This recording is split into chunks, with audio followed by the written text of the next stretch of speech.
અને મહત્વપૂર્ણ સમાચારો પર નજર કરીએ તો થરાદમાં સ્પાની આડમાં ચાલતું કૂટણખાણું ઝડપી પાડવામાં આવ્યું છે। પોલીસે સ્પાની આડમાં ચાલતા દેહ વેપાર સામે લાલા કરી છે। હવે તમને જણાવી દઈએ કે ચેમ્પિયન સ્પાની ઓથા હેઠળ ચાલી રહ્યો હતો દેહ વેપારનો ગોરખ ધંધો।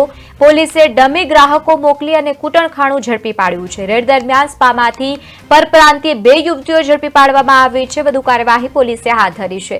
થરાદમાં સ્પાની આડમાં કૂટણખાણું ઝડપાયું છે। પોલીસે સ્પાની આડમાં ચાલતા દેહ વેપાર પર લાલા કરી કાર્યવાહી હાથ ધરવામાં આવી।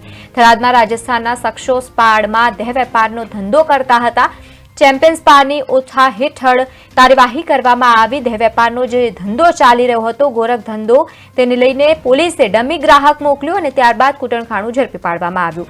રેડ દરમિયાન સ્પાની પરપ્રાંતીય 2 યુવતીઓને પણ પકડી પાડવામાં આવી છે। વધુ કાર્યવાહી હાથ ધરવામાં આવી।